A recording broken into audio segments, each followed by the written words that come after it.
Atani abaitallah ana kaluntani. Kiai Haji Abdurrahman Wahid terlahir di Jombang pada 4 Sya'ban 1940 bertepatan 7 September 1940 sebagai Abdurrahman Ad-Dakhil. Nama Ad-Dakhil adalah pemberian ayahandanya, Kiai Haji Abdul Wahid Hashim, yang artinya sang penakluk. Terinspirasi sosok perintis kejayaan dan pembaharu Islam dari dinasti Umayyah di Spanyol. Seperti ayah dan juga kakeknya, Hadratus Syekh Hashim Asy'ari, Abdurrahman Wahid atau Gus Dur menjadikan Nahdlatul Ulama sebagai titik berangkat dalam memperjuangkan keberdayaan masyarakat sipil, kedaulatan bangsa dan negara, hingga puncaknya memperjuangkan nilai-nilai kemanusiaan.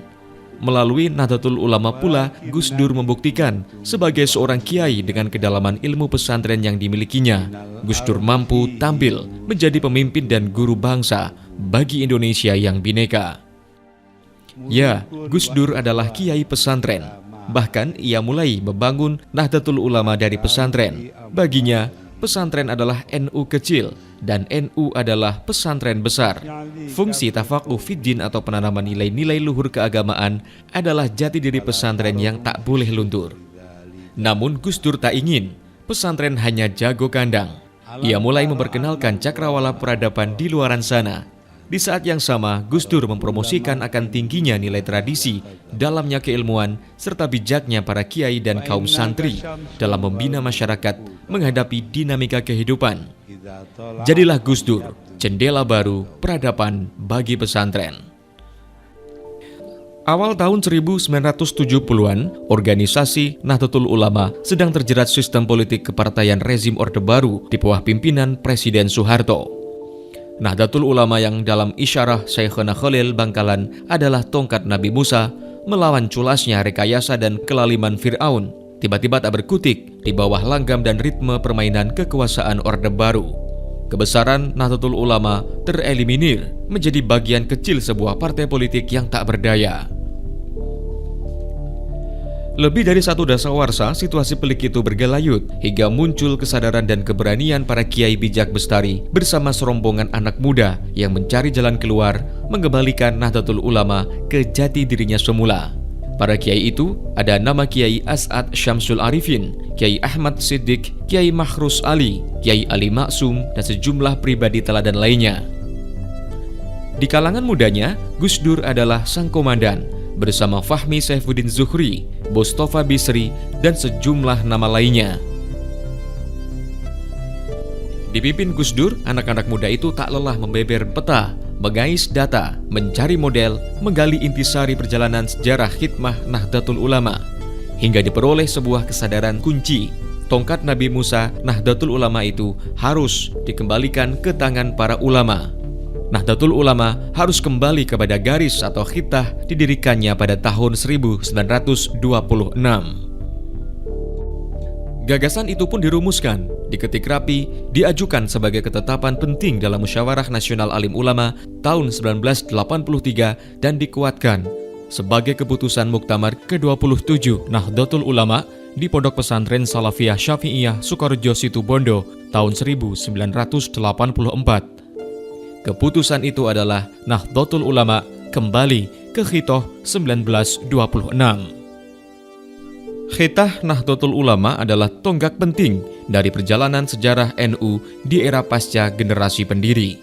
Sebuah penegasan yang memastikan Nahdlatul Ulama kembali ke jalur diniyah ijtimaiyah, keagamaan dan kemasyarakatan kebangsaan seperti spirit saat didirikannya. Khitah NU adalah ikhtiar memperkuat diri menghadapi kekuasaan tanpa melukai siapapun termasuk penguasa.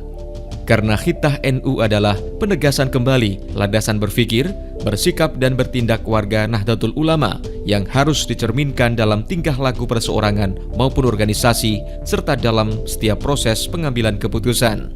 Dan dalam Muktamar ke-27 NU di Situbondo tahun 1984 itu pula, Gus Dur diamanati memimpin pelaksanaan khitah NU sebagai Ketua Umum Pengurus Besar Nahdlatul Ulama.